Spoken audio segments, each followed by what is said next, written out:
Com a mão, handball, basquetebol, voleibol, futebol, com os pés, com as pernas, com a cabeça. Vamos, Deco vai fazer o golo, atira, golo! Isto é o Sport Lisboa Benfica, não é o PAOK de Salónica. Riquelme, solo por él en este gol. Señoras y señores, Riquelme a los 20. Só sou na PlayStation. Na PlayStation eu consigo resolver isto.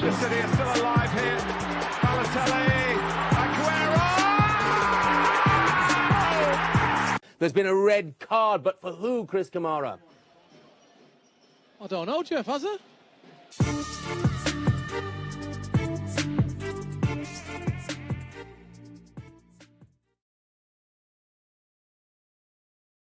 Episódio 15, temporada 5 do segundo posto. Hoje, Diogo Maia na moderação. Estou com os dois Pedros, Pedro Azevedo e Pedro Guarda. Hoje temos muito sumo. Estamos a gravar imediatamente a seguir ao empate do Benfica com o Casa Pia. A nossa Rita não está presente, porque teve aí numa epopeia de trabalho. Teve muitas horas no Estádio da Luz na segunda volta das eleições, já lá vamos. E ainda teve, depois voltou para casa para dormir um bocadinho, ainda teve de voltar ao estádio para fazer a cobertura do jogo e, portanto, um beijinho e descanso para ela. Deve estar ainda neste momento na conferência de imprensa. A Rita deve carregar uma cruz muito pesada de uma vida anterior. Para ter que levar com um dia destes, estas últimas 24 horas, não aconselho a ninguém, mas... É verdade. Portanto, um beijinho para ela e um bom descanso. Exatamente, beijinho, Rita. Pronto, quem ainda não subscreveu o canal que subscreva, mas hoje não vamos, hoje vai ser muito straight to the point, porque temos muita coisa, temos jogos três grandes, jogos difíceis para os três grandes. Achava eu pelo menos que iam ter o mesmo desfecho pelo andar da carruagem. Portanto, diria que vamos começar pelo último jogo. Adeptos do Braga, também houve um jogo do Braga ao mesmo tempo. O Braga ganhou ao Moreirense, mas vamos começar pelo jogo Benfica Casa Pia, e por mais um empate, por uma não derrota, ou por uma não vitória do Benfica no campeonato. Pedro Azevedo, posso começar já por ti? Sim. Antes do jogo, se calhar não sei, acho que fará sentido perguntar-te um comentário final sobre as ações do Benfica. Certo. Se há mais alguma coisa a acrescentar para além dos 93 mil sócios que votaram? Certo.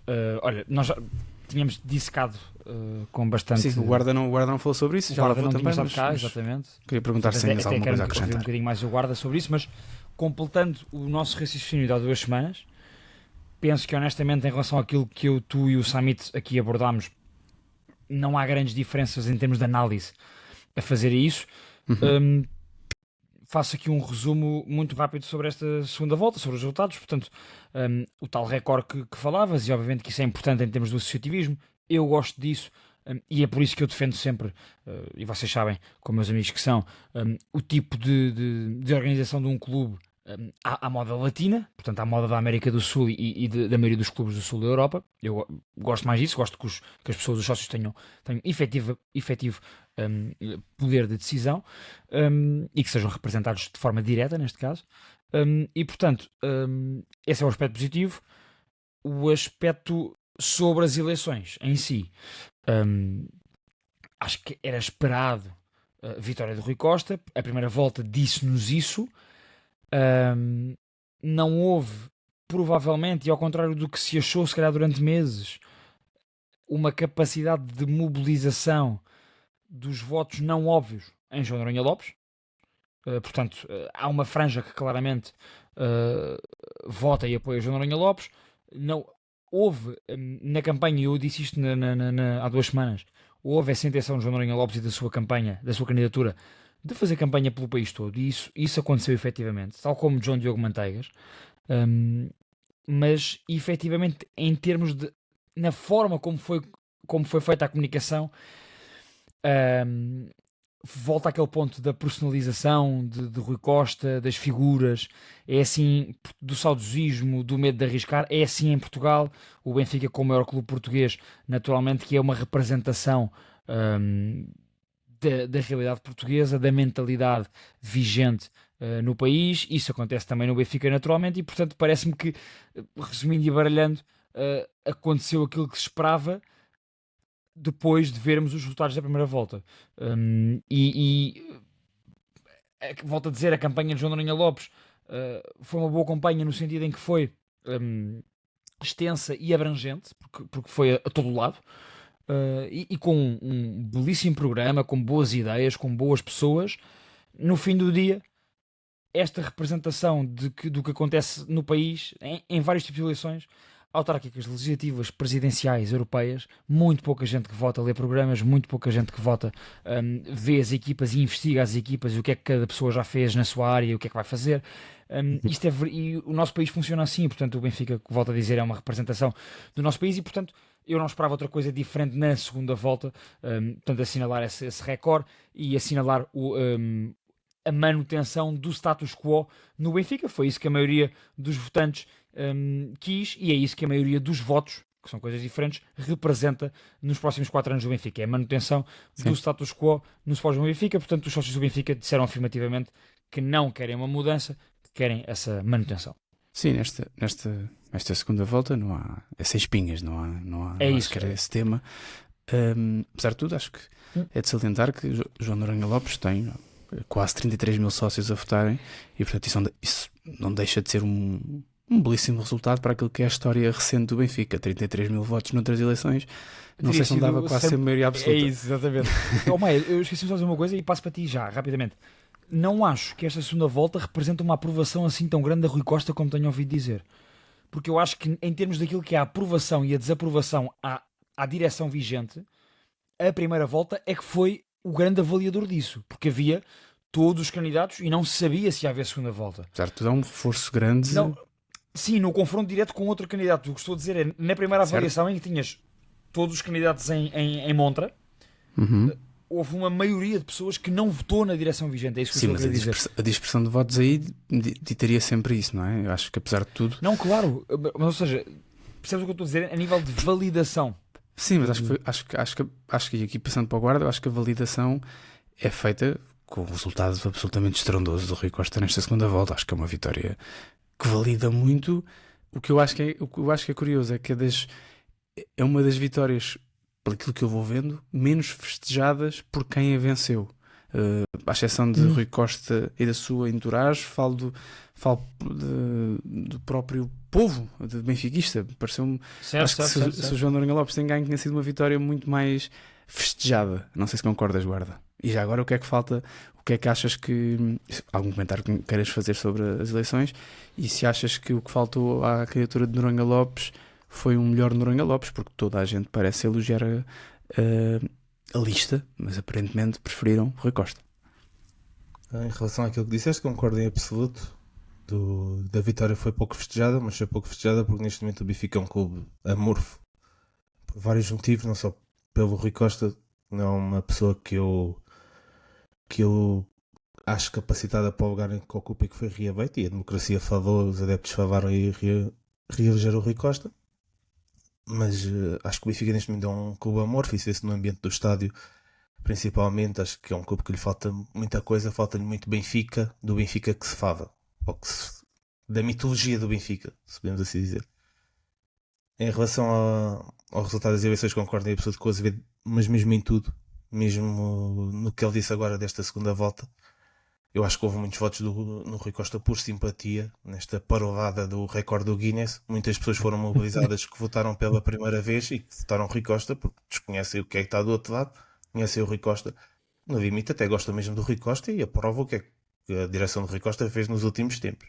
Só tenho a recordar que o Rui Costa está desde 2008 num cargo diretivo do Benfica, que os resultados do Benfica desde 2008 não têm sido propriamente estrondosos, sem ser um tetra, que, com todo o mérito, mas que o Luís Filipe Vieira tirou o tapete ao Rui Costa ao dizer que ele não fazia grande coisa nessa altura. Pronto, acredito só não. Também o que sai da boca do Luís Filipe Vieira não dá para acreditar em muita coisa. Portanto, isto, a gente compra o peixe ao preço que nos vendem. Exatamente. Agora, em relação ao que falhou na campanha do João Noronha Lopes, acho que falhou duas coisas. Acho que os adeptos da campanha de João Noronha Lopes são extremamente agressivos na comunicação que fizeram. Acho que fecharam-se numa bolha. Nessa bolha, o Twitter, não é preciso ir mais longe. O algoritmo dá-nos o que nós queremos ver. E muita gente confiou que o João Noronha Lopes ia ganhar numa primeira volta, e eu posso dizer aqui, da candidatura de João Noronha Lopes, acreditou-se que a primeira volta ia chegar para ganhar e ia dar mais os 50 mais 1 na noite eleitoral. Portanto, a bolha fechou-se ali e muita gente confiou nisso. Resultado das Há de facto sondagens. uma grande falta de percepção de realidade, então. Resultado das sondagens desvirtuado. Eu avisei nos grupos que a gente tem a falar sobre as eleições que as sondagens não correspondiam à realidade, porque havia efetivamente uma mobilização para as pessoas irem votar, dizer que tinham 50 votos. Isto faz parte de marketing político, que é para gerir a agenda, porque muita gente seria influenciada porque vai à frente. Se estás indeciso no teu voto, pá, vou votar no que está em primeiro na sondagem, porque isto é por osmose quase. E o João Noronha Lopes, para além de ter esse problema dos adeptos ferrenhos, digamos assim, acho que houve uma grande falta de comunicação e de saber para que é que estava a falar. O adepto benfiquista médio não é muito instruído, é do povo, não sabe o que é, são KPIs, não sabe o que é um planeamento a 10 anos, não sabe. Isso eu digo a brincar. E mesmo que soubesse, não sei se era relevante para aqui, sinceramente. É mais fácil o Rui Costa apresentar uma brochura de 15 páginas, que nem se pode considerar uma brochura, um caderno, a dizer que o objetivo é ganhar mais que o Sporting e que o Porto, do que o João Noronha Lopes dizer que em 10 anos quer meter o Benfica a competir nas competições europeias e tirar um retorno não sei quanto, mesmo assim mantendo uma equipa competitiva, quer que as modalidades façam isto e aquilo, que o Benfica que consiga ter um pavilhão assim assado, mas sem entrar na loucura do Benfica Distrito. O Rui Costa sabe para que é que estava a falar, por isso é que o Rui Costa faz aquela jogada. Não quero alongar muito, mas eu não falei sobre isto da outra vez. O Rui Costa faz aquela jogada. O Rui Costa apanhou aquela situação de haver pessoas que estavam a espalhar no Twitter que se tinha que assinar o boletim de voto. Isso foi um meme. Mas o Rui Costa sabe para que é que estava a falar.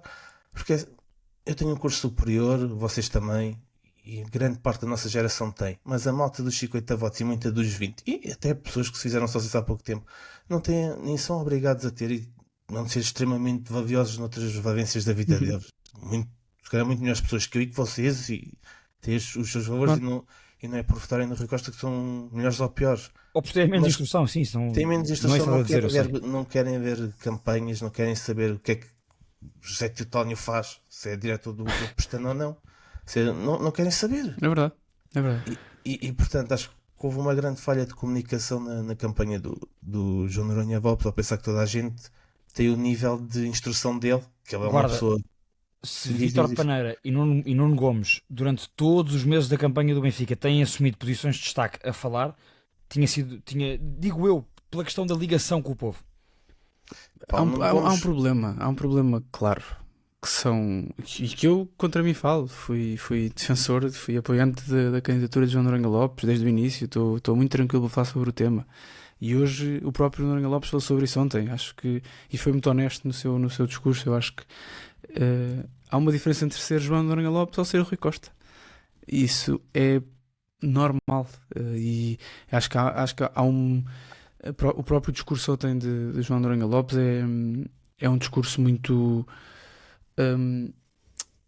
está claramente em baixo, e ele próprio fala sobre isso, mas acho que é de alguém que já pensou muito sobre o tema, e acho que as últimas 2 semanas foram bastante importantes para o próprio João Noronha Lopes perceber que houve aqui um grande banho de realidade, e o Benfica é efetivamente um clube com muita gente diferente, e muita gente que olha para o Rui Costa de uma forma que não olha para um João Noronha Lopes, por mais competências que o João Noronha Lopes tenha na sua área. Não digo que não, isso eu acho que também é óbvio. A equipa de João Noronha Lopes também é tida como muito competente nas suas áreas. É a vida. Acho que no final do filme acho que é isso, é a vida. Eu, se fosse João Noronha Lopes, não ia uma terceira vez, porque eu acho que o Rui Costa acho que não vai também. Vai fazer 12 anos, a não ser que não queira. A direção pode cair, eu acho que a direção vai cair já para o ano, numa Assembleia Geral. Eu acho que se os resultados continuarem assim, os resultados desportivos do Benfica continuarem assim, ele pode aparecer com um exercício de 100 milhões, que vão chumbar 2 vezes, porque a malta que aparece nas AGs normalmente é malta muito contestatária, e lá está, é daquela bolha que acreditava que... Sim, é mais fácil cair numa direção numa AG do que numas eleições, concordo. Iria haver uma mudança, e eu também acreditava nisso. Acho que os chegou a haver um ponto que toda a gente acreditava, aliás. Houve muita gente a virar o bico ao prego com 5 ou 6 mesas de voto contadas. Eu ouvi o Mauro Xavier a dizer que o João Noronha Lopes ia ser presidente do Benfica e de repente o Rui Costa já não servia e já era isto e aquilo. Portanto, é o dobrado de espinha, tem a coluna completamente partida. Mas eu também acho que do lado do Rui Costa não achavam que ia ser este resultado na primeira volta, atenção. Também acho que não. Acho que havia uma confiança, não sei, talvez o empate, mas acho que na vista do Rui Costa havia uma confiança que iriam ganhar, até porque mais tarde ou mais cedo iriam sacar os votos do Vieira. Mas creio que não os 12 pontos percentuais da primeira volta. Acho que é mais estava a dizer. Foi uma grande diferença na primeira volta. Acho que o único perigo para o Rui Costa seria se o Vieira tivesse um resultado ainda melhor do que o que teve, porque acho que a votação do Vieira foi muito boa. É muito boa, sim. Portanto, eu acho que o único perigo era haver um confronto direto entre o Rui Costa e o Vieira, no caso do Vieira se agigantar. Portanto, tendo em conta que era contra alguém que nunca esteve lá, neste momento é muito fácil anular quem vem de fora, um corpo estranho, é mandar a narrativa do Vávia Azevedo, mandar cartadas falsas, depois, quer dizer, vai-me admirar muito se a TVI não tiver dedo nos direitos televisivos do Benfica numa próxima vez, porque a TVI fez uma campanha sujíssima para o lado do Rui Costa, quando não devia ter feito, quer dizer, queixaram-se os apoiantes e a vista do Rui Costa do interrogatório da Sandra Felgueiras, quando o Rui Costa lá foi, mas todo o resto foi um escândalo. Portanto, e depois é muito difícil virar essa narrativa ao contrário. Portanto, acho que neste momento o Rui Costa tem todas as condições para fazer 12 anos, por muito maus que sejam os resultados como estão a ser agora. Acho que o Benfica perdeu uma oportunidade histórica para mudar o rumo para uma vista com mais qualidade e mais competências, pelo menos a meu ver. Mas é o que é. Isto é democracia. Não se pode. Os resultados foram.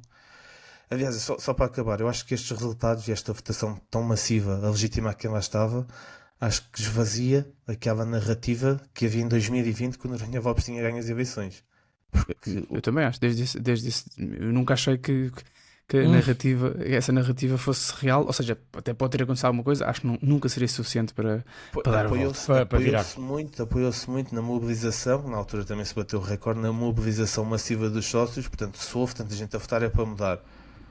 Aconteceu no Porto, é verdade, toda a gente acreditava que tinha acontecido dessa vez, mas tinha havido uma marosca ou outra que não deixou de acontecer. Tinham que ter sido muitas maroscas. Exato, mas com estas duas votações recorde e a legitimar quem lá está, eu acho que há mesmo uma aversão grande e um medo grande da mudança.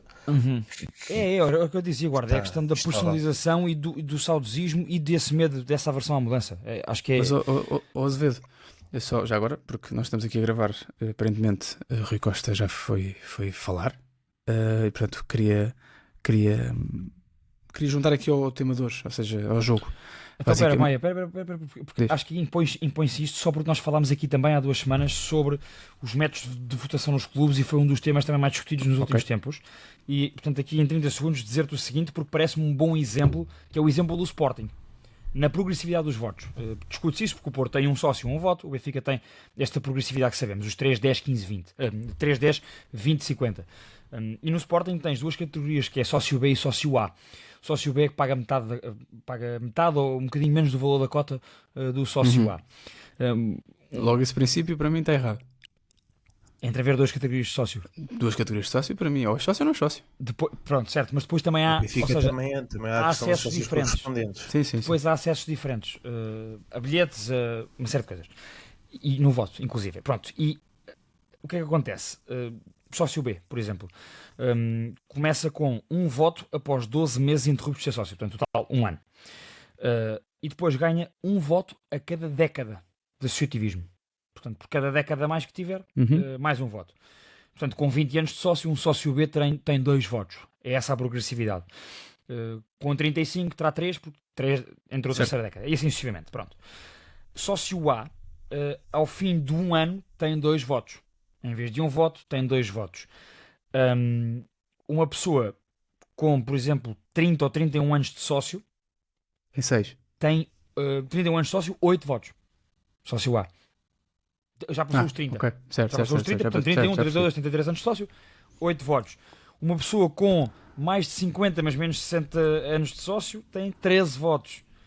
E para ter 20 votos é preciso ser sócio há pelo menos 99 anos. Pois, difícil. Pronto. Nas eleições, eu falei disto com malta, investiguei também. Nas eleições de 2018 houve apenas um sócio, nesse caso, que tinha 20 votos. E mesmo assim houve. E mesmo assim, houve a questão Benedito Varandas. Houve a questão de Varandas, não é? Se bem se lembram, para quem nos está a ouvir, que João Benedito teve mais votantes, eleitores. Teve mais eleitores do que. Teve mais votantes do que Varandas, menos votos do que Varandas. E é com uma progressividade muito mais equilibrada, e portanto parece-me que neste capítulo a progressividade do Sporting, isto tem sido um tema, por isso é que eu quis trazer estes números aqui, sim. É uma progressividade muito mais controlada e muito mais equilibrada do que a do Benfica. Obrigado, Azevedo, por essa informação.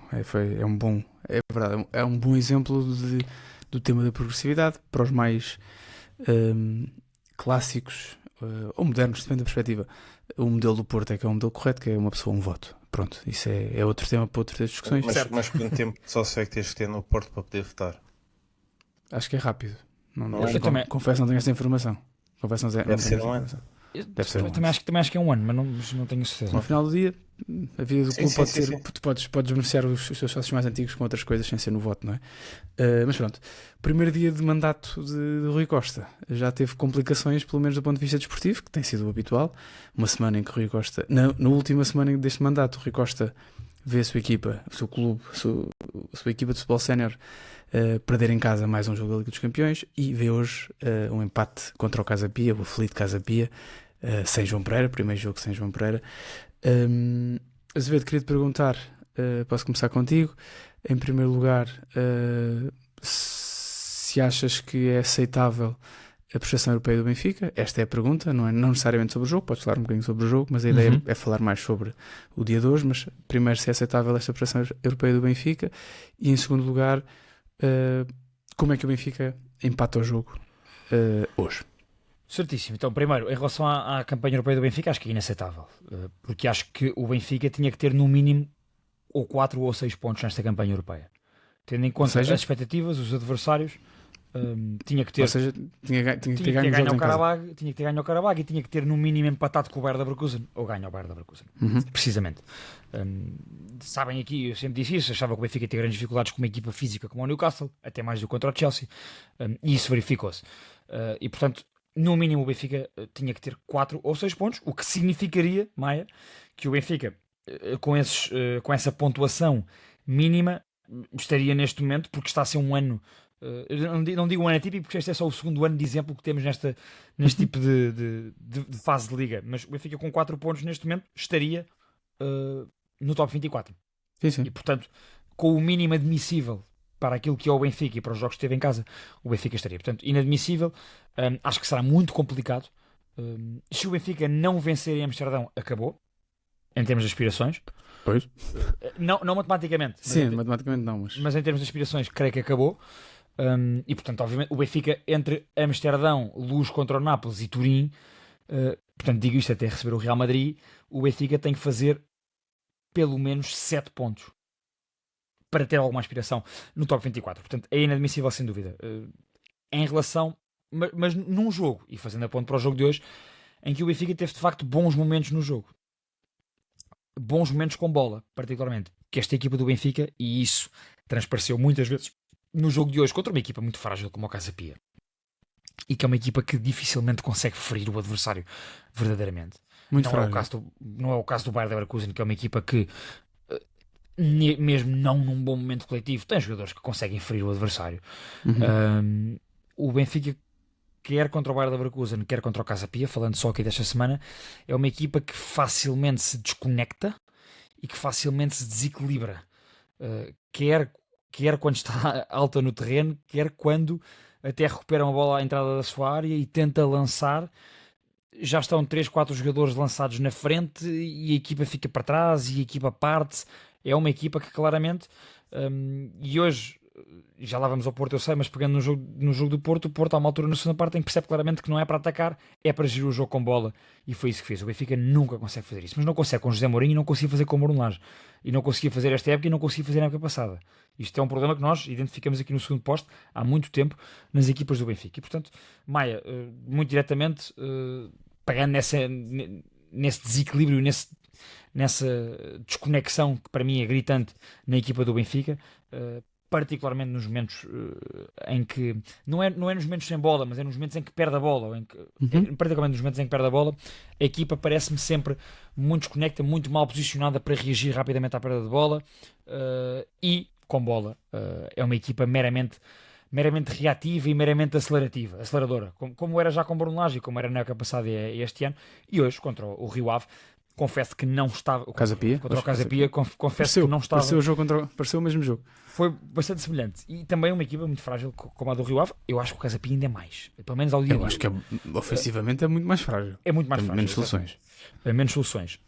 E não estava à espera que o Benfica, após ter o 2-0, e parênteses, momento à parte, a questão do penalti assinalado e depois do autogol do Tomás Araújo, mas até isso acontecer, eu não estava à espera que o Benfica, lá está, não quisesse controlar o jogo com bola, gerir os ritmos de jogo. Uma equipa, para ser campeã, tem que saber gerir os vários momentos do jogo, e o Benfica é uma equipa que só sabe, que só sabia na época passada e só sabe esta época jogar na verticalidade.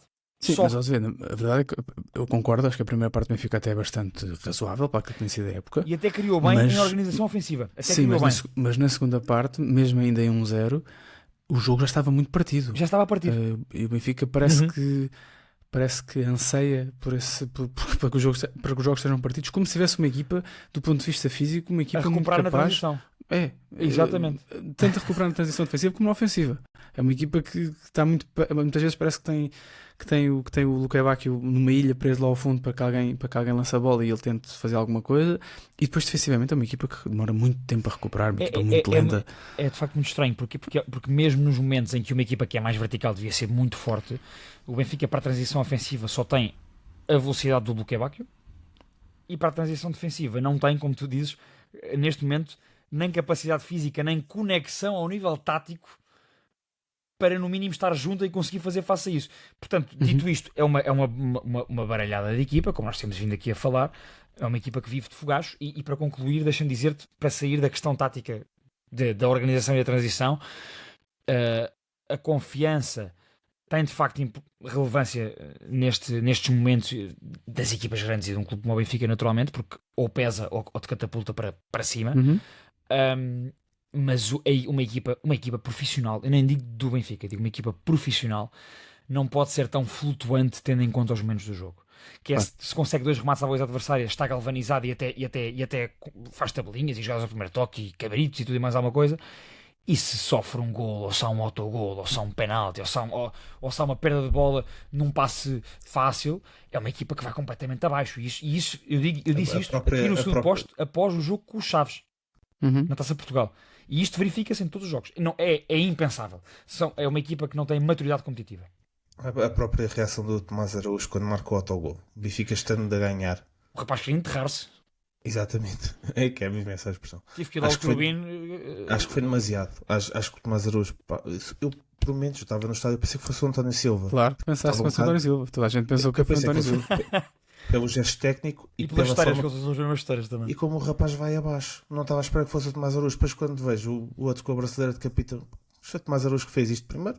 Pá, é um autogol. Primeiro é um grande gol. É o melhor gol da carreira do Tomás. Mas primeiro é estranho. A forma como ele mete o pé na bola, é um gesto técnico. O Tomás Araújo é muito bom tecnicamente, faz-me estranheza. Apesar do gol de ser... Noutros países, noutros campeonatos, dizia que tinha sido para as apostas. Exato, estava comprado para as apostas. E depois, mas aquilo que salta à vista, para além disso, é a forma como ele fica completamente destroçado. O Benfica está a ganhar, está a jogar em casa, faltam 20 minutos, está 2-1. Tem uma equipa madura ali, só tem que pegar na bola e pegar no jogo, acabou. Deu vida ao Casa Pia, sem dúvida. Foi golo, foi autogolo, acabou, pronto, 2-1, ok, estamos a jogar em casa, faltam 20 minutos, somos muito melhores que os outros, está tudo tranquilo. mas falta maturidade, falta muita coisa, né? É impressionante. Achas que faltou o Enzo, que ao intervalo, aparentemente, o José Mourinho diz que estava doente e, portanto... Não sei se não faltou... tinha ouvido essa. Também eu não ouvi as conferências de imprensa, ouvi um bocadinho do Mourinho, porque quando entrei aqui na plataforma vocês estavam a ouvir, eu aproveitei para Estávamos a ouvir ouvir um a bocadinho. conferência. Eu acho que o Enzo subiu um bocadinho de nível, acho que está menos roçar, está menos parvo a fazer faltas. E está mais Leva bem colocado no campo, normalmente está mais... Exato. Acho que subiu um bocadinho o nível nestes últimos jogos, mas não me parece que tenha sido por isso. Acho que a equipa do Benfica é efetivamente muito pouco madura, emocionalmente, taticamente, mesmo na primeira parte. Concordo com vocês, a primeira parte foi obviamente melhor que a segunda, acho que isso nem merece discussão, até para descavar porque acabou como o jogo acabou. Mas o Benfica faz o primeiro remate para os 16 minutos e acho que foi o golo. A primeira jogada de perigo efetivo do Benfica acho que foi o golo. Acho que sim. Porque eu até tinha comentado, o Benfica não remata. Porque lá está, é tal circulação como o Mourinho diz, sem nexo. O Benfica circula a bola, não conseguia entrar, por causa havia com o bloco muito baixo, obviamente. Um ponto na luz muito bom. Sim. Mas o Benfica não conseguia entrar, não consegue. Tem uma ala direita que é um comboio, o Dedic que é um comboio, o Kebak que é um comboio descarrilado porque é maluco, não consegue. Tipo, tem qualidade, só que ao mesmo tempo não faz um gol isolado, decide invariavelmente mal. É por isso que ele é muito bom tecnicamente, mas vai parar ao Benfica com 28 anos, porque se ele decidisse bem, estava na primeira vez, estava num Barça, estava. Porque quando a comparação que faziam entre ele e o Dembélé, quer dizer, o Dembélé decide efetivamente bem, tem argumentos técnicos, depois o leva o patamar, por isso é que é o melhor jogador do mundo. Pois, o Kebak não é. Faltava essa parte. Exato. E depois o lado esquerdo do Benfica tem um Austin que está a metade, precisa urgentemente de descanso. O Austin está arrebentadíssimo. E tem o Dal, que eu não sou propriamente fã, compreendo que o Mourinho quer puxar para cima, só que não é desequilibrador como era o Carreiras, por exemplo. Portanto, só aí há um grande desequilíbrio na equipa. Mas o principal desta equipa, o principal falha é mesmo a nível psicológico. Sim. E há um trabalho de fundo que vai ser preciso fazer. Eu não sou psicólogo. Mas não se devia já ver qualquer coisa? Não se devia já ver qualquer coisa do trabalho de Mourinho nesse aspecto? É que não parece que se veja. Em termos mentais?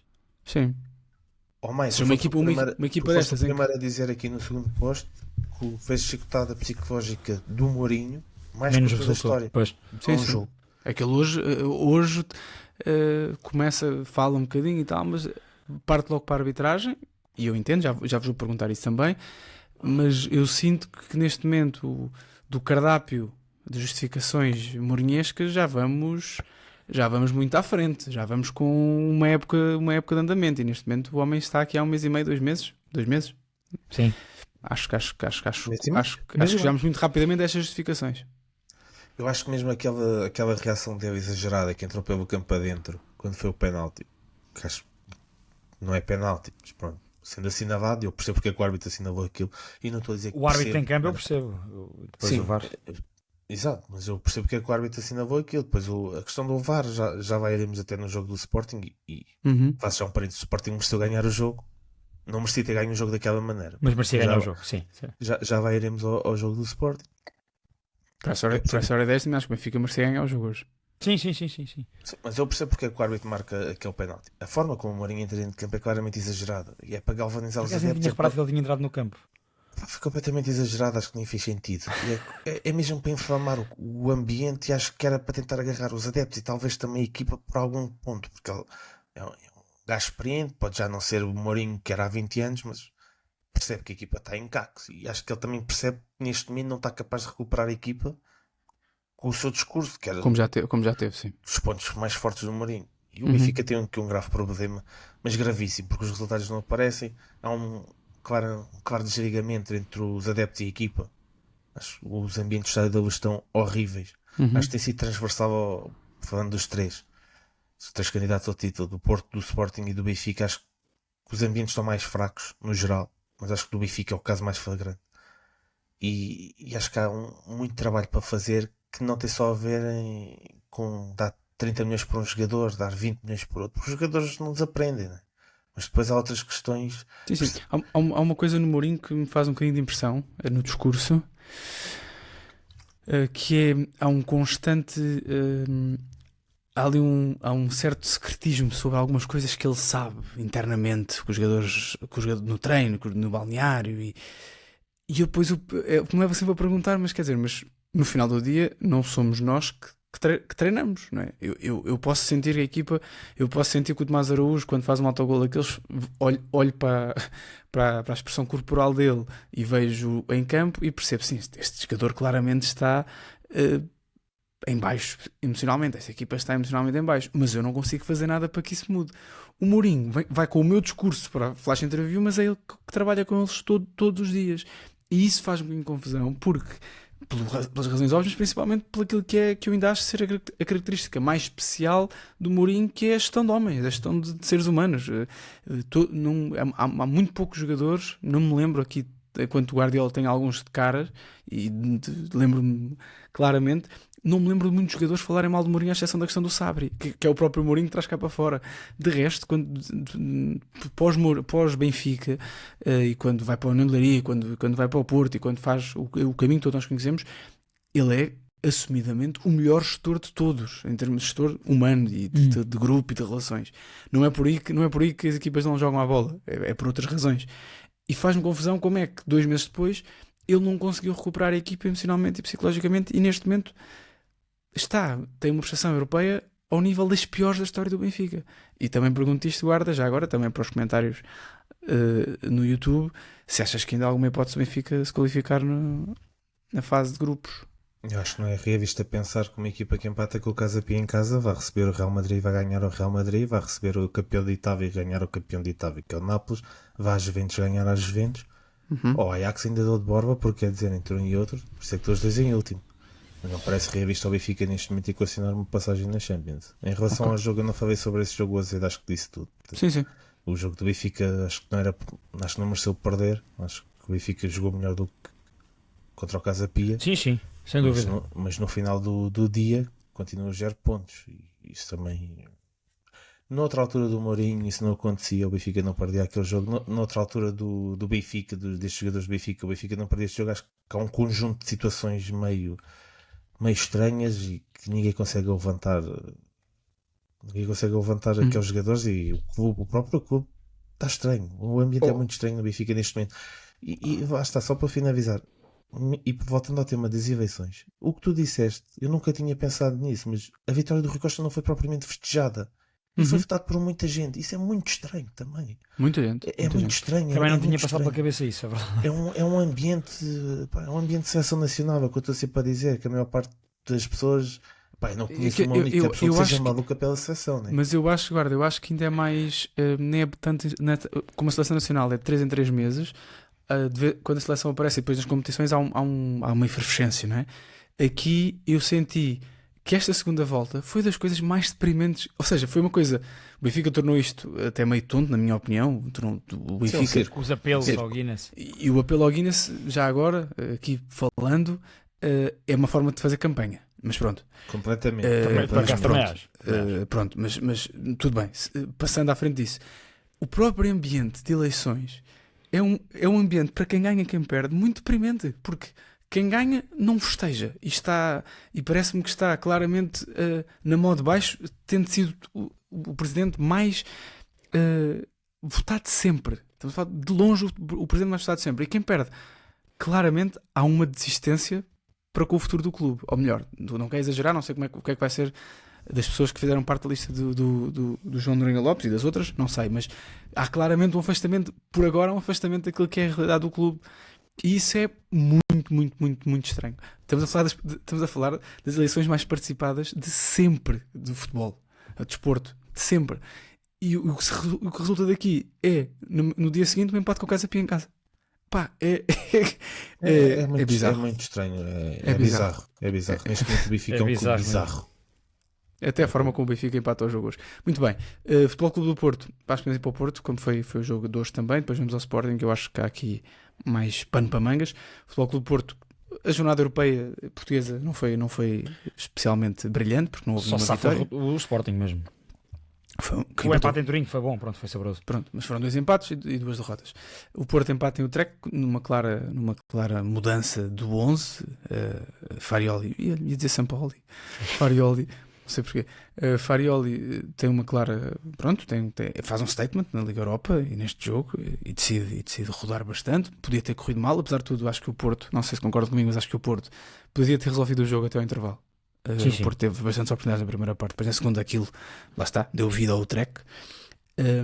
Mas eu queria mais falar sobre o jogo de hoje, um jogo que aparentemente, e foi difícil. Queria perguntar, posso começar agora pelo Guarda.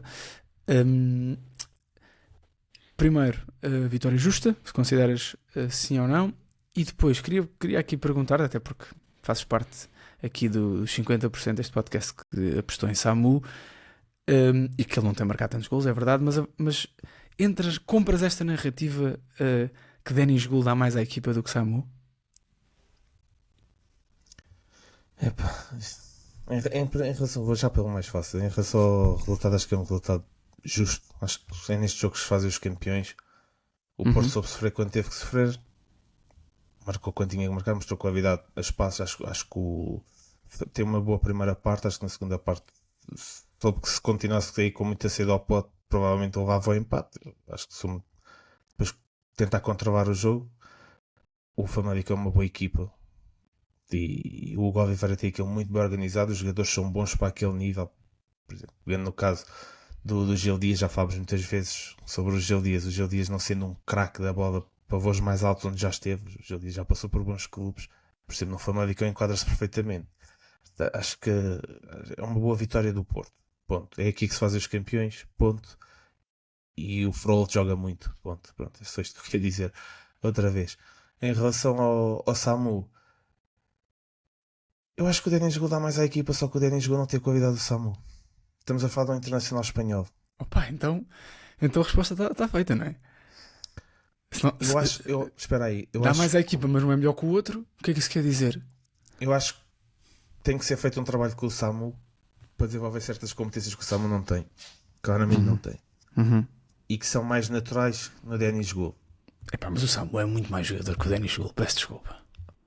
Muito mais jogador. O limite do Samu, por mais que a malta não queira, é muito superior do Denis Gould. O Denis Gould é bom jogador, é um jogador que tem qualidades, mas eu fiz a pergunta para dar agora a responder. Desculpa, mas eu percebo o que é que tu queres dizer.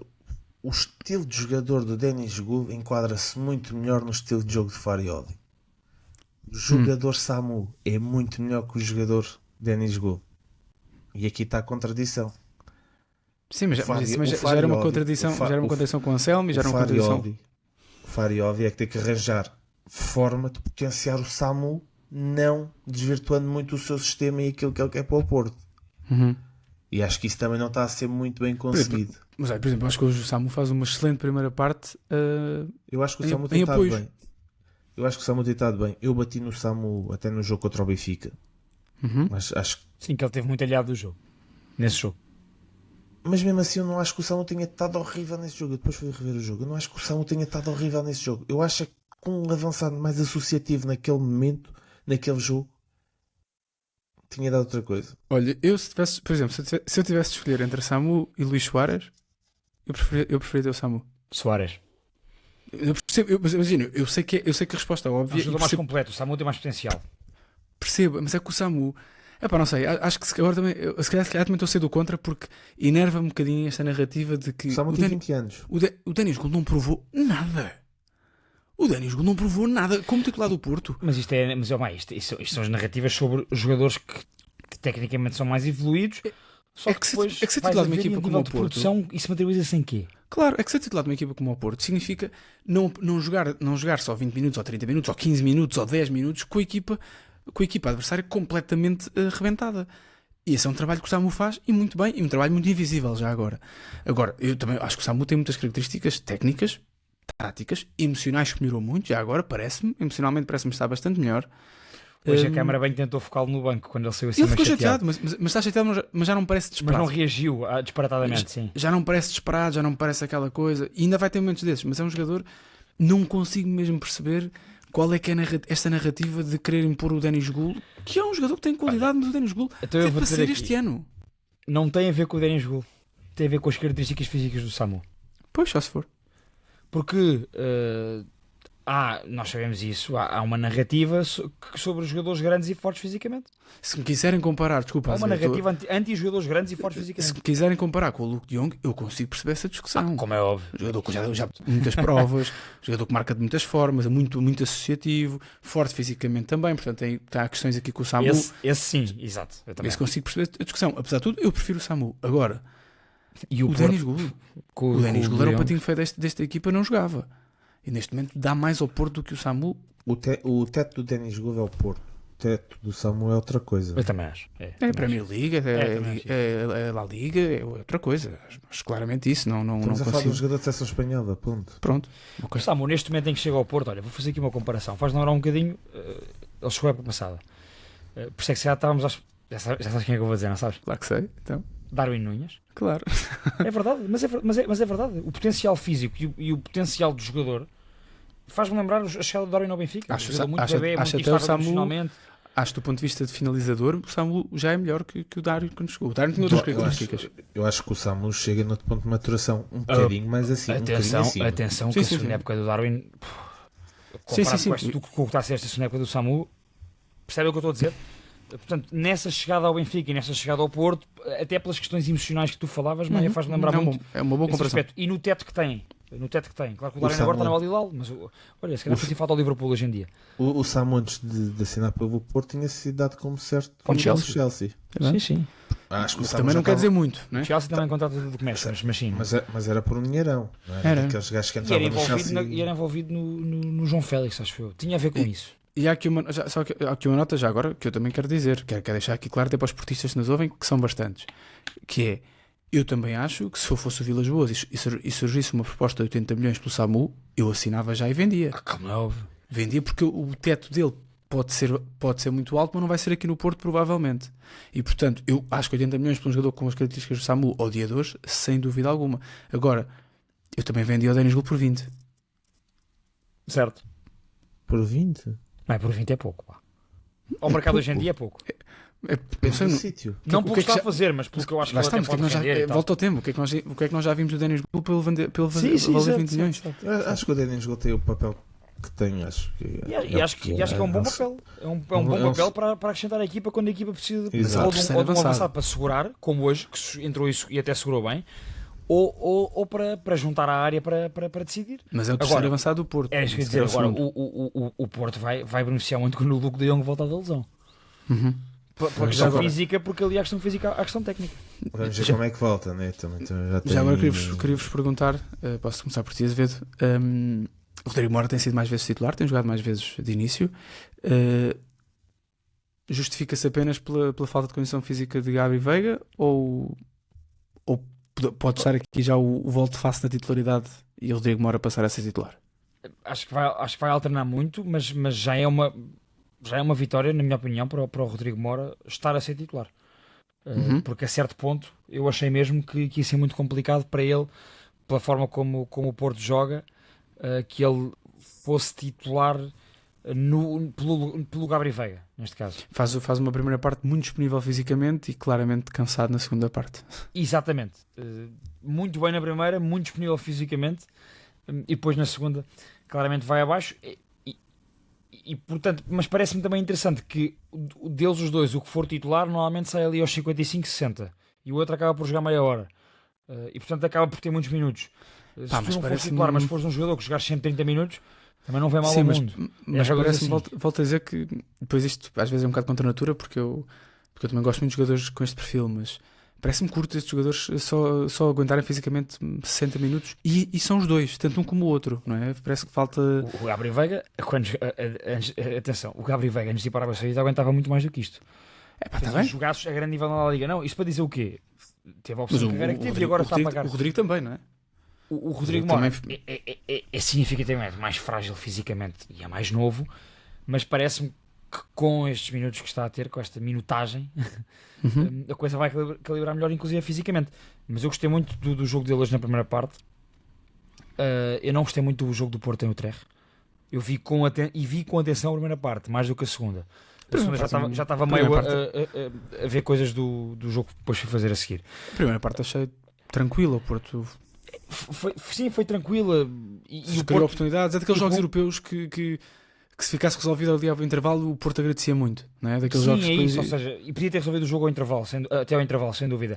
Mas pronto, não, para a expectativa que eu tenho eu e também para o não gostei, adversário não. que é o Utrecht, Uhum. não fiquei, Também eu concordo impressionado. completamente com o Azevedo neste ponto. Não fiquei impressionado acho que o Porto é muito mais equipa e tinha a obrigação de É ganhar isso, ali. é que falamos, um dos melhores jogadores do Utrecht, se não o melhor, era suplente com o Carvalhal no Celta de Vigo. Tinha completamente. E Para termos uma ainda, noção do plantel do Utrecht. ainda por cima jogar com mais um a partir de certo ponto. Depois também já com mais Acho- um, na segunda parte claramente tinha a obrigação de fazer melhor. Acho que havia Olha, uma mas obrigação do Porto. é Acho, tão acho- bom. acho que é o Desculpa, pior Dado. jogo acho que é o pior jogo do Porto da era do Farioli. Em Nottingham. Em Nottingham também foi mal, mas eu não Mas aí o consigo. adversário é mais complicado, é mais O barbudo. resultado, o Nottingham é mais complicado, tem outro tipo de jogadores que o Utrecht não tem, e acho sinceramente que o Porto, tendo o pedigree da Europa que tem, que nós estamos sempre a elogiar, se a equipa que não se esconde na Europa é o Porto, etc, eu acho que o Porto tinha a obrigação de ganhar e não consigo aceitar que o Porto não tenha ganho o Utrecht. Gostei, deixa-me dar um ponto individual muito positivo já agora do jogo do Utrecht, gostei muito do Perpites. Muito, ou seja, Meio louco. eu não tenho, sim, e o Maia até falou sobre isso no grupo a certa altura no jogo. Tu usaste, a tua frase caracterizou-o bem. Tu disseste que ele é capaz de ter uma grande saída É de melhor não bola, dizer. É melhor não dizer. É melhor não dizeres, pronto. É melhor não dizer. Mas pronto, ou seja, o que o Maia queria dizer nessa frase e que eu quero dizer agora aqui é que é um jogador que claramente pode ser capaz do 8 e do 80 no mesmo jogo, ainda. Também está a ter minutos Mas, agora. olha, mas aí está aí uma nota importante sobre o Perpites. Hoje, quando o Bednarek se lesiona, Pablo Rosário. entra o Pablo Rosário, não entra o Perpites para jogar em Famalicão. Eu Isso- pensei logo nisso, sim. Isso não é um atestado de incompetência, não quer dizer isso, não quer ser tão perentório nisso, mas é uma mensagem também interna, não é? Sim, Quer dizer, sem dúvida. Deixa-me Estás- dizer-te, Não, é isso, era só isso que eu queria dizer. isto faz o paralelo com os dois jogos, mas particularmente sobre o jogo de Famalicão, duas coisas que eu gostei no jogo do Porto e que, por exemplo, uma dessas consigo fazer a comparação com o jogo do Benfica que falámos há pouco contra o Casa Pia, pela negativa nesse caso do Benfica. Individualmente destacar claramente o Fraold, porque ele, um jovem, não tendo estado assim tão bem e até tendo sido criticado, chega hoje a Famalicão e joga tranquilamente e não se passa nada. Frieza nórdica brutal, mas que é um jogador que tem essa frieza, essa inteligência, mas eu gosto da forma emocional como às vezes se entrega ao jogo. Portanto, eu gosto disso no Fraold. Acho que é mesmo um belíssimo jogador, e se calhar vai ser o melhor jogador do Porto esta época. E estaremos cá para ver. Mas o Fraold tem essa capacidade fantástica, como número 8, como médio interior, de progredir com bola, com passada larga. Há um lance na segunda parte que o define quando é preciso gerir o jogo, é que ele recebe um passo, ele está aqui encostado à linha, perto do banco do Farioli. E a falar disso, pá, Ele incrível, recebe um passo, incrível. guarda, e em vez de receber a bola, abre as pernas e deixa passar, que é Incrível. precisamente para matar essa pressão do Famalicão e depois rolar a bola pelo outro lado. Foi já no final. Foi já no final, exatamente. E portanto, ele é capaz de acelerar o jogo do Porto, mas também é capaz, na segunda parte, no tal momento de aperto, o Porto, em vez de se encostar, o que é que fez? Pegou na bola e gelou-a. E o Farioli. E o Faraodo foi o jogador fundamental para isso também. Portanto, Tanto é que o começa a dar Famalicão, aqui esses sinais muito Famalicão positivos nesse para além momento, do transporte. olha, eu acho que o Porto, e bem, na minha opinião, até porque a época é muito longa, já nos apercebemos que o Porto não se importa de retirar brilhantismo aos jogos. Isso Sim, não é, ganharam isso 0, 2-1. não é grave.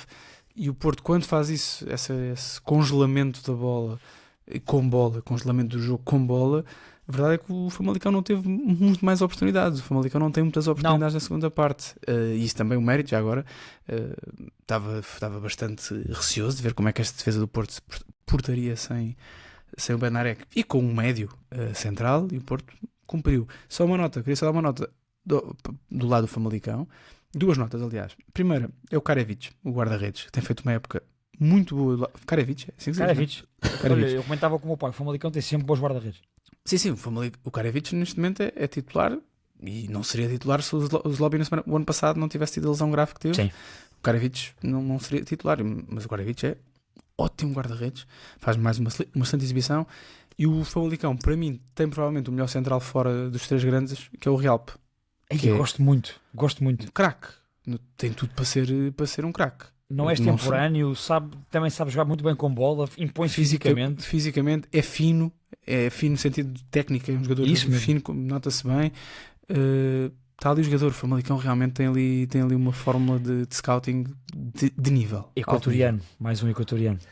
Sim, mas normalmente, se calhar de forma até um bocadinho preconceituosa com os jogadores dessa região, são muito aguerridos e muito agressivos, e ele não deixa de se impor fisicamente, mas parece-me muito sóbrio a jogar. Tenho visto, acompanhado vários jogos do Famalicão este ano, até pelas razões óbvias de sucesso desportivo que tem tido, e ele é impecável. Sabes onde é que foi formado? Não. Del Valle, Independente Del Valle, faz esse projeto. E depois Red Bull Bragantino. Pois, mas eu não sei se não ouvi já o Renato Paiva falar dele. Ele jogou em 2019 8 jogos pela equipa sénior do Independente Del Valle ainda. Pois eu não tenho aqui uma memória qualquer aqui, está aqui atrás. Aliás, para termos uma noção, este jogador há 2 épocas fez 30 jogos pelo Red Bull Bragantino na Série A do Brasileirão. Pois. É disso que estamos a falar. Ele não apanha o Renato Paiva, apanha outro conhecido. O Anselmi. Yeah. Em 2019, não é? Então olha. Yeah. Muito bem. Podemos passar para um bom central, sem dúvida. Só em relação ao Porto, que avançaste que esta discussão. Digam-me uma última vez que vocês viram o Porto partir um jogo. Partir um jogo? Sim. Partir, um jogo partido. Como há bocado falámos do Benfica. Acho que os adversários também perceberam que não podem fazê-lo, não é? Olha, tens que ir ao tempo do Anselmo. Tens que ir ao tempo do Anselmo. O Fariovi não deixa os jogos partirem. Não mesmo do jogo partido do Porto. Eu ia dizer um bocadinho em Salzburgo. Pois, mesmo assim. Mas é isso, tive que ser criativo. O Porto quando é dominado, parece que é um domínio consentido. Percebes? Mesmo contra o Braga. Houve ali períodos que se deixou-se ficar, sim. Deixou-se ficar, exatamente. O Porto não deixou muito partir os jogos, isso é muito bom. Isso é um bom ponto, sem dúvida. É uma maturidade que o Benfica, por exemplo, não tem. O Benfica deixa partir os jogos no estavar de dedos. O Porto não deixa partir os jogos. E tem uma característica que era aquela que eu acabei de falar, Maia, e passo para ti, mas esqueci-me da comparação com o Benfica. Há vários lances do Benfica em vários jogos, mas pegando no dia de hoje, para quem viu os 2 jogos, o lance do gol de Froholt é uma combinação muito semelhante pela esquerda do ataque do Porto à que o Benfica tem na primeira parte pela direita, quando o Dedic é isolado na direita e depois o Luka Bacchio pelo Dedic. O Dedic faz um passe entre central e lateral para o Luka Bacchio e depois ele só tem uma opção de passe que é de Pavlidis para 4 jogadores do Casa Pia. O Benfica não tinha ninguém sequer perto da área para se juntar a Pavlidis. O gol do Froholt, e isto acontece N vezes nos jogos do Porto, é uma combinação muito semelhante, mas à esquerda do ataque do Porto, e creio que é o Francisco Moura que se projeta na esquerda. E o Porto tinha 4 jogadores para além do Froholt para finalizar esta jogada. Outros 3 espalhados pela área e ainda um à entrada da área, que era o Rodrigo Moura, que tinha participado na jogada também. Isto diz muito sobre a capacidade física de uma equipa e da outra, mas também sobre as tais dinâmicas bem instituídas. Portanto, já sabiam os jogadores do Porto com aquela bola a entrar à esquerda o que é que ia acontecer e, portanto, tinham que avançar. E no Benfica as coisas são feitas aos tropelões. É uma boa comparação entre uma equipa e outra. É uma ótima comparação. Mourinho deve ter uma explicação para isso, certamente. Há de dar. Só uma nota final sobre o Porto. Acho que o William Gomes não tem sabido aproveitar as titularidades. E isso é interessante, é um tema interessante. Enquanto o Borja Sainz tem voltado a sair muito bem do banco, como é seu apanágio. Não tem tanto gol, não tem tanta assistência. Mas a verdade é que não sei se não vai haver aqui um retrocesso nos próximos jogos, até porque agora vai haver mais uma belíssima pausa para seleções. A ver, vamos, quando o futebol de clubes voltar, o que é que vai acontecer. Acho que o William Gomes que mereceu a titularidade. Neste momento não sei se vai durar muito tempo para ser titular. Um jogador muito mais eficiente a sair do banco, muito mais, mexe muito mais quando sai do banco, aproveita também já algum desgaste, os amarelos que caem a vir nos laterais e algum desgaste físico, do que sendo propriamente titular ainda está, é muito miúdo ainda, nota-se bem certas coisas. Certíssimo. Pedro Azevedo, o Sporting ganhou em Santa Clara, só ganhou por causa dos árbitros? Não, claro que não. Bem, pareceu uma pergunta do tipo. Isto agora, desculpa. Já estávamos na roda de outros canais. Mas não, a minha resposta é inequívoca, não. O Sporting, até digo, dos 3 grandes, só o Sporting, para naquele relevado contra aquele adversário conseguir criar a quantidade de oportunidades que criou em organização ofensiva. Volto a dizer isto. Dos 3 é a única equipa que consegue criar efetivo perigo contra os adversários no momento de organização ofensiva. Perigo constante. O Sporting terás sido tu, Maia, mas também não interessa. No segundo posto há um tweet ao intervalo sobre aquela declaração de intenções do Rui Borges, precisamente com o aglomerar de jogo interior, e fez todo o sentido. O Sporting, de facto, é a equipa que melhor consegue desbloquear blocos adversários e só não chegou a ganhar ao lance em que marcou, em que efetivamente fez o 2-1 por manifesto desacerto, azar, o que quiserem chamar. Eu acho que há uma explicação óbvia para o Sporting não ter marcado antes, que foi a lesão de Pedro Gonçalves, porque com Pote em campo, pois. Enquanto Pedro Gonçalves esteve em campo, era mesmo uma questão de tempo até o gol aparecer. Precisamente. O Sporting, de facto, esteve muito bem.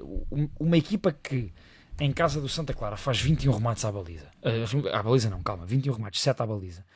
E que tem 12 cantos. É de facto, há soluções. E o Sporting, nesse momento da organização, isto é uma tecla em que eu tenho batido todas as semanas aqui, mas quero continuar a bater porque é verdade.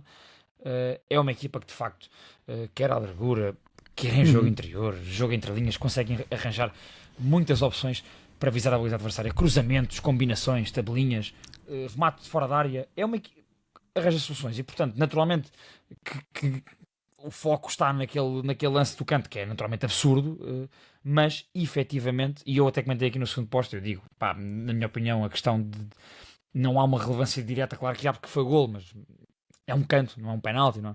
Mas o que seja, falando do jogo jogado do Sporting, merecia o jogo resolvido, e se calhar esse ponto tu disseste, eu não tinha pensado ainda sobre isso, mas se calhar com Pedro Gonçalves ainda em campo a coisa tinha-se resolvido mais cedo. Aliás, esse tweet para mim existe porque o Ionidis se junta a Trincão, volta a não fazer uma grande exibição. Trincão tem sofrido um bocadinho quando a coisa aperta, nestes jogos assim mais difíceis, em que é preciso desbloquear um bocadinho os blocos baixos. O Trincão já tem feito 2 ou 3 jogos um bocadinho mais abaixo, sempre muito disponível. Se calhar o facto de também estar sempre muito disponível fisicamente depois também lhe retira algum critério e alguma resistência, e depois no critério às vezes sai sempre todo arrebentado. Às vezes acho que às vezes a gestão do esforço não é melhor a parte do Trincão. Também não fez um grande jogo em Turim. Pronto, há aqui o Trincão é um super jogador de futebol, atenção, mas sinto sempre a falta dele quando ele não está tão bem, não é? Óbvio. E esse tweet sai porque, efetivamente, era mesmo uma questão de tempo, porque quando o Ionidis entrou, com a quantidade de combinações, a bola na primeira parte não estava a entrar muito por dentro, com a entrada do Ionidis, a bola passou a entrar por dentro e ele ainda fazia tabelinhas com os de fora, portanto, é mesmo uma questão de tempo, sendo que também ajudava o Luís Soares a ser um bocadinho mais eficiente. O Luís Soares falha muito golo. Aquela bola de cabeça é dele, aquela bola que até parece que bate um tufo de relva no chão e que sai para... O Luís Soares falha muitos golos, marca muitos, trabalha muito. Sim, produz muito também, não é? Falha muitos golos. Isso, eu se fosse adepto de Sporting, tal como me irrito muitas vezes com o Pavlidis, como é sabido. Irritar-te-ias com o Soares. Irritar-me, sendo que é um jogador, lá está, se calhar até parecido nesse aspecto, contribui muito, são craques em tudo o resto.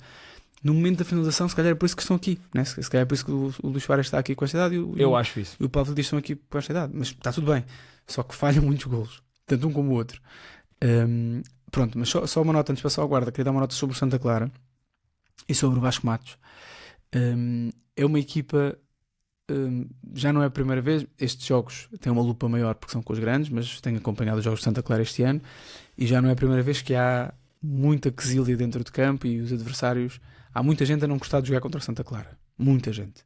É uma equipa, esta época principalmente, mas ainda mais quando as coisas não têm corrido bem. O ano passado era um estilo de jogo que era muito valorizado porque as coisas corriam bem, mas o Santa Clara é uma equipa que tem procurado pouco jogar futebol. Dá demasiado cedo a bola ao adversário, até marca golos. Lembro-me, até faço comparativo do jogo de Santa Clara este ano em Guimarães com o jogo de ontem, em que o Santa Clara até marca primeiro. É um golaço o gol do Vinícius também, já agora. É um golaço o gol do Vinícius ontem.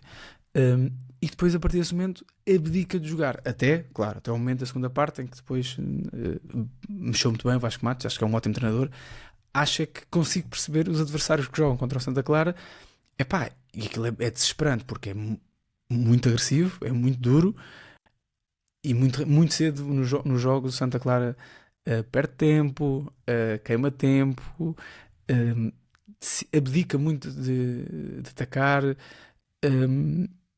É duro, mas dizem as más línguas do futebol que é merecido então o canto não ter sido canto e ter sido canto oficialmente, mas não ser canto. Portanto, é daquelas. Não, estou a brincar, mas o Santa Clara Acho que tem equipa para jogar mais, acho que tem bons jogadores, acho que o meio campo de Santa Clara é bom, acho que o Firmino é um ótimo jogador. Não é Pedro Fernandes que ele se chama? Como é que ele se chama? Digo já, espera aí que eu tenho aqui o... Um dos melhores jogadores do Santa Clara. Pedro Ferreira. São dois jogadores que se falam pouco, porque são dois jogadores pouco vistosos, mas são dois ótimos jogadores do Campeonato Português. Já disse isso no ano passado várias vezes. Também têm pouca bola.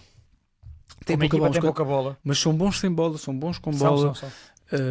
Há aqui o fenómeno Gabriel Silva, desapareceu o Santa Clara, vai aparecendo e desaparecendo, é um jogador que está claramente em litígio com a direção, e portanto está difícil para o Santa Clara. Se olharem para a tabela, o Santa Clara não está fácil. E, portanto, acho que se calhar era preciso jogar um bocadinho mais à bola. Nestes jogos grandes dou de barato, mas acho que o Santa Clara tem que fazer um bocadinho mais. Está a 2 pontos acima do lugar de playoff, que está o Aroca com 9.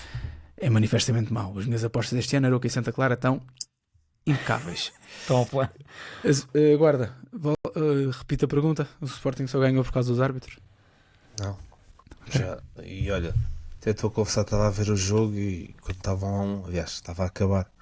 Olhei para a classificação e pensei que o Sporting, projetei que o Sporting a esta hora poderia estar em terceiro e dei por mim a pensar, o Sporting pode acabar a jornada em terceiro, mas é a equipa que joga mais dos três.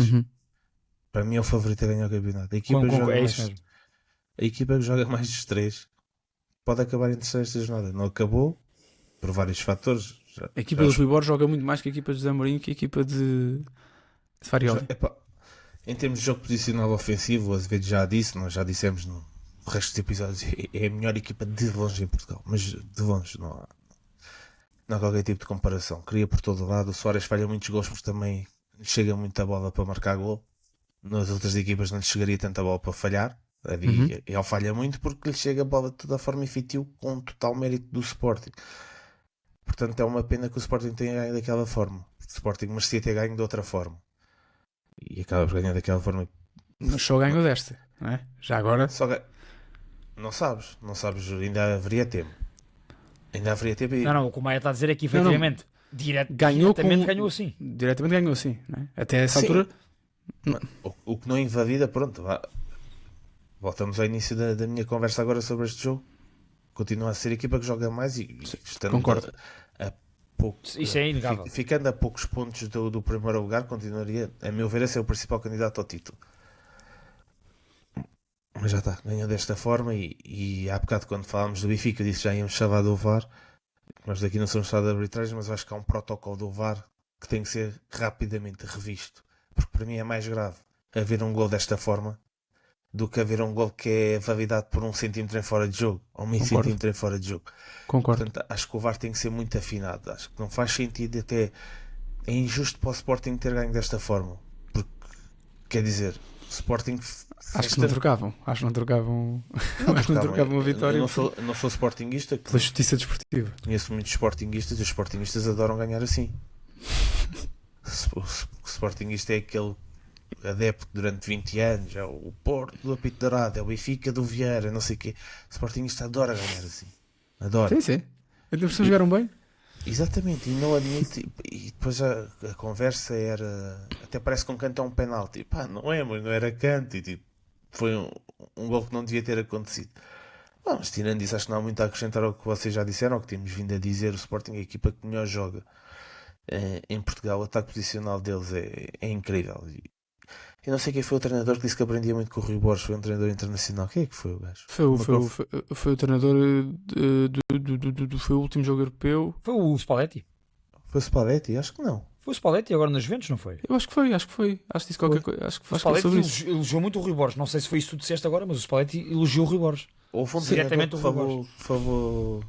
Não, foi o Paulo Fonseca, desculpa. Foi o Paulo Fonseca. Pronto. Disse que aprendia muito a ver jogos de Sporting. Pá, eu percebo. Eu acho. Neste momento o Sporting é a equipa que está melhor montada. Havia algumas... não é facilmente, mas os jogos partem. Pronto, no Porto não partem, no Sporting os jogos partem um bocadinho. Por exemplo, o avanço que dita a expulsão do Maxi Araújo. A bola não pode entrar ali da forma como entrou. O Inácio não, por mais que o relvado esteja naquele estado do Inácio... O Inácio estava a ser agarrado. O Inácio ficou nas escovas. Sim, estava preso. Preso completamente. E um erro antes do Diomante também. Sim, acho que a situação... recebe mal a bola.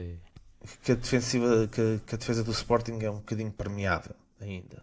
Principalmente por desconcentrações. O defesa do Sporting foi muito permeável em Turim, na primeira parte principalmente, se não fosse um super Rui Silva. Estou aqui a elogiar o Rui Silva. Para quem acha que eu não elogio o Rui Silva, faz uma exibição na primeira parte. O Vlahovic é uma coisa surreal. Não, a primeira parte é inacreditável. A primeira parte do Rui Silva é maravilhosa. Eu só queria dizer uma coisa sobre, já agora, porque também não quero estar aqui. Há dois comentários que eu quero fazer. O primeiro comentário que eu quero fazer é que é muito interessante que o Sporting tem a equipa toda definida, à exceção da ala direita. A ala direita não tem nem o defesa direito titular, não é indiscutível, nem o Fresneda, nem o Vaianidis são titulares indiscutíveis, nem o Katam ou o Kenda são titulares indiscutíveis. Isso é interessante. O Rui Borges tem tem esses dois lugares em aberto. Não sei se concordam comigo ou não, mas tem esses dois lugares constantemente em aberto. Eu não vos consigo dizer neste momento que o titular é o Vaianidis ou que é o Fresneda. Vocês conseguem? Não. Isso é interessante. Acho que a equipa. Acho que há coisas boas tendo um e há coisas boas tendo outro. Tanto para o Katam como para o Kenda. O tema é o mesmo. Eu percebo que nós gostemos mais do Kenda. A verdade é que o Katam, em jogos destes, desequilibra muitíssimo. É verdade, desequilibra muito. Muito. Sem dúvida. E, portanto, isso é interessante. Olhando para. Se víssemos o 11 de frente, está do defesa central direito e do meio campo para a esquerda está completamente definido este 11, para a direita não está. E isso é engraçado. Sendo que eu acho que neste caso o Luís Soares é titular indiscutível, a malta que acha que ainda não é indiscutível, até porque. Também não sei se o nosso amigo João Simões já é um titular indiscutível. Faltou-me esse. Eu diria que é indiscutível na atualidade do Sporting. Neste atual momento, Sporting acho que é indiscutível. Certo. Para mim continua a ser o melhor que o Sporting tem para meter ali naquela posição. Acho que o Rui já percebeu isso. E reparem que o Yulman está a jogar melhor com ele. Está, sem dúvida alguma. O Yulman subiu o nível, ouviu aqui o podcast, claramente.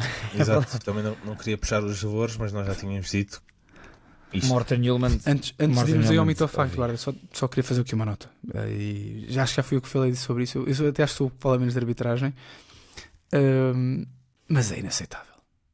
É inaceitável este erro, é inaceitável o penalti de hoje, é inaceitável coisas que se têm visto noutros jogos do campeonato que se falam menos. Porque não são jogadores envolvidos, mas têm havido. É verdade. Hoje no AVS Gil Vicente é escandaloso. O penalti para o AVS. É escandaloso. É o penalti para o AVS, exatamente. É para o AVS. Bem, guarda, se não viste o lance, vê. É uma coisa. Ainda não vi. É um sopro. Eu fico intrigado, porque depois parece que nós temos sempre. Parece que quando se fala de arbitragem temos todos o mesmo objetivo e eu não tenho nenhum objetivo, eu não tenho nenhuma agenda, fica já aqui esclarecido. Eu não tenho nada contra os árbitros, quer que eles sejam mais profissionais, quer que recebam melhor, quer que tenham mais condições de trabalho, sempre. Eu não tenho nada contra árbitros. Para haver futebol tem de haver árbitros, para haver desporto tem de haver árbitros. Agora têm de ser melhores. Têm de ser melhores e têm de ter capacidade e a humildade, que eu acho que às vezes falta muito na arbitragem em Portugal, de admitir os seus erros. Isto correu mal, eu fiz isto.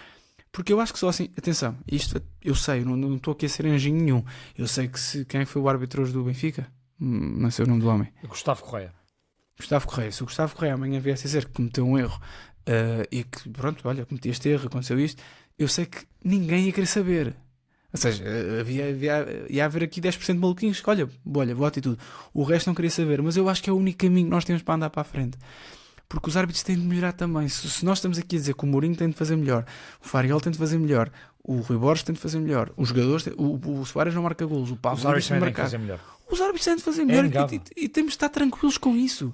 É uma conversa que tem de ser normalizada. Eu não acho que o Gustavo Correia tenha feito de propósito para o Benfica ser prejudicado hoje. Eu não acho que o Gustavo Correia seja responsável pelo Benfica ter empatado hoje. Até porque 2 minutos antes marca inequivocamente à primeira também um penalti a favor do Benfica. Ou seja, lá está, portanto, é daquelas que temos só de ser melhores. E temos de ser melhores o árbitro principal e o VAR tem de ser melhor. O VAR tem a obrigação de errar muito menos do que erra. Eu acho que os VARs hoje em dia desajudam imenso. Não estou a perceber o que é que está a passar. Isso eu não acho. Não consigo dizer isso. Calma, atenção. Nas últimas semanas temos de ter exemplos claros. Os árbitros principais, muitas vezes. Pronto.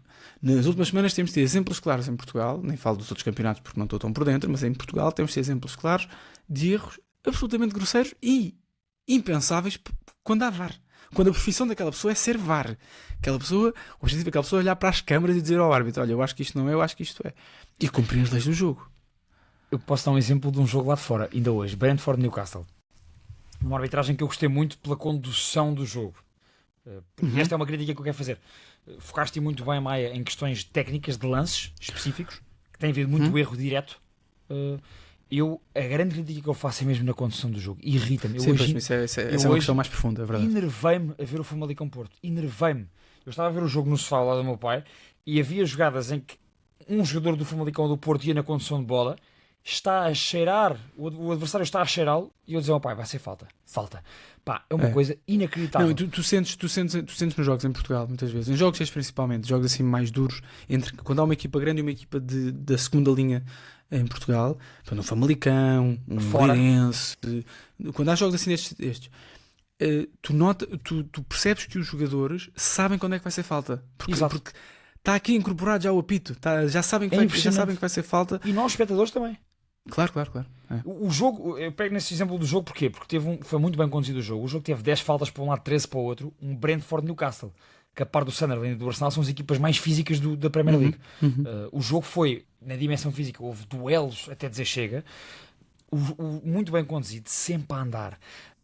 Os jogadores perceberam isso a primeira parte e deixaram de cair. E o jogo foi muito leal, foi muito físico, muito leal, muito agressivo no bom sentido. E portanto muito bem conduzido, mas houve erros técnicos do árbitro principal e do VAR. O Dan Burn comete uma grande penalidade sobre o Ouattara escandalosa. O VAR, percebo que o árbitro, porque a jogada é muito rápida, não assinala. O VAR eu não consigo perceber como é que não assinala. Isso passou em claro e era segundo amarelo para o Dan Burn, mas imaginem que não fosse. E a seguir o Dan Burn é expulso com o segundo amarelo numa jogada em que, na minha opinião, pelo menos das imagens que eu tive à frente, eu não vi falta nenhuma. E portanto no mesmo jogo... Mas não achas que aí também a tua análise é feita mais descontraída porque estás de fora, ou seja, não é... porque é a liga inglesa, é outro campeonato? Assim, eu acho que não, porque eu no global gostei da forma como o árbitro conduziu o jogo. Pois. Ele não parou sempre o jogo. Um árbitro português naquele jogo tinha apitado 50 faltas, eu não estou a exagerar. Pois. Jogo de muito contacto, e os árbitros portugueses têm, primeiro, eu acho isto no geral da arbitragem e na arbitragem portuguesa em particular, percebem muito pouco de futebol. De manhas do futebol, de manhas dos jogadores, de questões físicas mesmo, de maneiras de colocar os pés e os apoios e tudo e mais alguma coisa. Percebem pouco de futebol. E segundo, acho mesmo isto, acho que muita deste apitarem demasia nos jogos é a estratégia dos próprios árbitros para controlarem os ritmos do jogo a seu prazer, até na questão física deles próprios. Sim. Guarda, antes do mito ao facto, só aqui uma nota, malta. Eu, pelo menos, não trouxe o tema do André Sheldon para a mesa, até porque acho que é um tema demasiado sério e sobre o qual eu não tenho, neste momento, dados e conhecimento para falar. Acho que é daqueles temas demasiado sérios que extrapola opinião. A vida e o caminho futebolístico e a opinião. Portanto, preciso de mais dados e mais factos para comentar isso. Até ver, acho que é uma situação, no mínimo, estranha. Agora, mito ou facto? Pronto, já ia falar sobre isso. Mas ainda bem que voltaste ao Benfica. Eu podia ter metido este mito ao facto quando falámos do Benfica. Preferi que falássemos dos três candidatos ao título. E a pergunta é simples: o Benfica está fora do título, mito ou facto? É mito, não está. Não tenho mais nada a dizer, não está. É mito também, sim. Está longe, mas não está arredado o título. Não está porque eu também acho que o Porto e o Sporting têm a probabilidade de perderem pontos em alguns jogos, inclusive em casa. Mas diria que ainda é cedo. Acho que depois do Benfica Sporting podemos conversar. Depois do Benfica Sporting, que é a próxima jornada do campeonato, podemos conversar sobre isso. Pois é. Pausa das ações e depois Taça Portugal. Pois é. É isso. É a próxima jornada. O Benfica joga 2 vezes em casa. O Benfica até agora joga a pausa de seleções, depois quando voltar a taça, e depois é Benfica. Olha que não. Não é não. Há mais uma jornada, creio. Há uma jornada. O Benfica joga com o Sporting em 1 de dezembro. Tem toda a razão, enganei. Está certo. Ok, então ainda há mais uma jornada, certo? Quando chegamos a Madeira, podes voltar a fazer essa pergunta, guarda, quando voltarmos a esse jogo. A esse jogo, ao derby. Olha, guarda, eu vou mito também pela questão matemática, que é a resposta fácil, mas também pela questão de perceber aqui alguns pontos que Porto e Sporting têm ganho. E se há jogos como o de ontem que caiu para o Sporting, haverá jogos iguais em que não cai para o Sporting. Como o Porto caiu em Moreira de Cónegos, poderá não cair para o Porto noutro jogo semelhante. Isto para dizer o quê? Não parece que seja assim. Sporting melhor equipa de longe, como nós temos aqui dito, e eu acho isto, que joga melhor. o Porto, pela questão da dimensão física do seu jogo e pelos jogadores contratados em específico para o treinador, sem dúvida que é uma equipa à imagem do seu treinador e portanto também está mais perto do sucesso por causa disso. E o Benfica das três não tem nada disto, nem é uma equipa que joga bem, nem é uma equipa que como eu disse há pouco, que seja conexa, que tenha conexão, e portanto o Benfica não tem nada das valências que Sporting e Porto têm neste momento.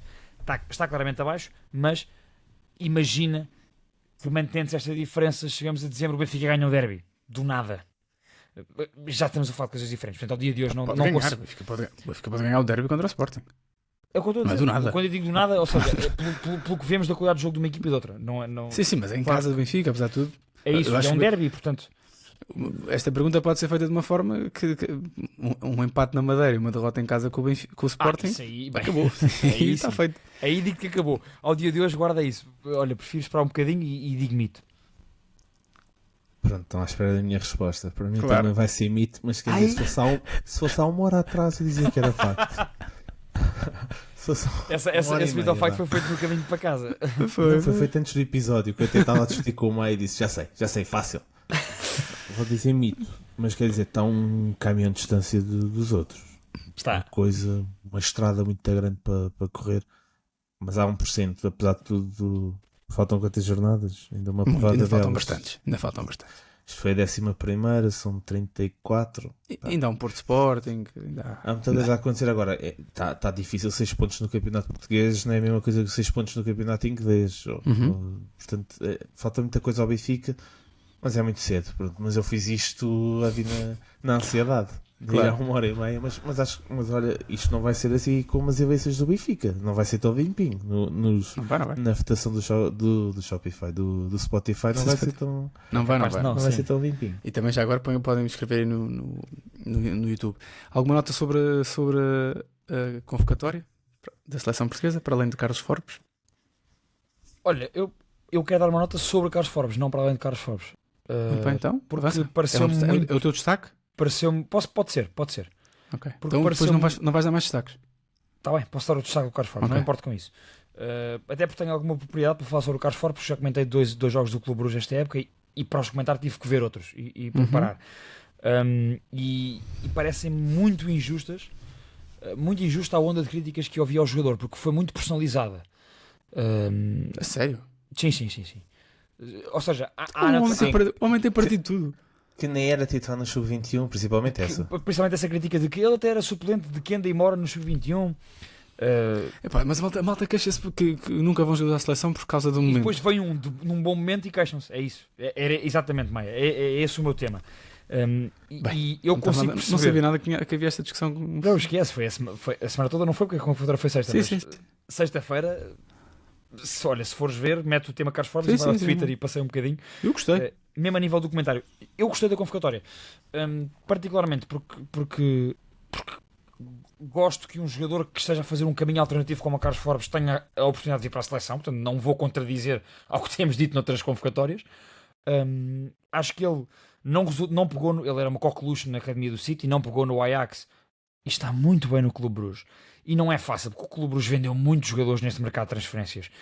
E de facto é um clube que trabalha muito bem, não só na sua academia, como também no scouting. E cá está o Carlos Forbes. Ele é jogador do Bruges agora, não? Ou não? Jogador do Bruges. Eu vou confirmar isso agora. Estava aqui a abrir o perfil dele, precisamente, Sim. para confirmar isso mesmo. Eu não tenho certeza se ele tinha ido por empréstimo ou transferência não é pronto, mas em definitivo é do Bruges. Ele é mesmo jogador do Bruges. Foi transferido do Ajax para o Clube Bruges. Pronto. E ele leva 5 golos, 5 assistências, 20 jogos já pelo Clube Bruges. Ele está a jogar desde meio de julho, o Bruges veio desde cedo das eliminatórias para a Champions. E dos jogos que eu comentei, e um desses foi uma goleada ao Mónaco para a Liga dos Campeões, ele fez jogos inacreditáveis. Sim, muito forte em transição. Faz lembrar um bocadinho o Pedro Neto na forma como conduz a bola, muitas vezes com a cara no chão. Mas não me venham dizer que não é um jogador só porque é muito forte na transição, muito mais forte na transição do que na organização, que é um jogador que não tem qualidade técnica, que eu vi tanta crítica sobre isso. O que basicamente me aconteceu foi, irritou-me por ver estas duas coisas na crítica feita, porque eu percebo que se critica o Roberto Martins, isso é uma coisa. Agora, apontar diretamente ao jogador, que foi muito o que eu vi... Quem é que devia ir no lugar do Forbes? Ou seja, nessa crítica. O nome mais falado foi Kenda. E tem sido outro extremo falado muito, que é o início de Félix Correia no Lille esta época em França. Eu também acho que o Félix Correia podia perfeitamente ser convocado, mas também acho que o Carlos Forbes sim. E portanto, Félix Correia tem estado muito forte. O Maia disse algum opá. Cuidado. Não é isso. Ou seja, muito forte. Não, mas lá está. Mas o Carlos Forbes ter sido convocado agora não significa que o Félix Correia não esteja a fazer uma grande época e que pudesse ir ele. E se fosse ele, não significa que não pudesse ir o Carlos Forbes. Isto para dizer, custa muito ver esta crítica acérrima, muito apontada, muito personalizada ao jogador em si. Não gosto de ver isso. Só porque não tem um perfil para um certo estilo de jogo que muita gente gosta. Não gosto disso. Quem é que deixou de ir para o Carlos Forbes ir? Foi o... Essa que é a pergunta certa. Essa que é a pergunta da convocatória. Eu acho que aquele lugar meio rotativo. Acho que não há assim um nome que tenha ficado fora. Acho que sim, pode, alguém irá pelo pote. Alguém irá pelo pote agora, estava aqui a pensar. Já é aquele lugar que era do Horta. Depois deixa sempre haver uma vaga. Estás dentro e estás fora. Sim, acho que não deixou. Guardei a convocatória e não estou a encontrar aqui. Propriamente para... Olha, eu não sei se tinhas algum comentário a fazer à seleção. Eu tenho um destaque nacional e um internacional. Guarda. Tens destaques? Sobre a seleção só tenho... Gostava de saber mais sobre a questão do Rafael Guerreiro. Não percebo porque é que não é convocado. Mas isso o Rafael Guerreiro que está muito bem no Bayern. Pois acho que não sei se abdicou. Se houve uma conversa entre todas as partes, ele não vejo agora, provavelmente vejo quando for a sério, tipo na competição, no Mundial. Quem é que viravas para o Rafael Guerreiro?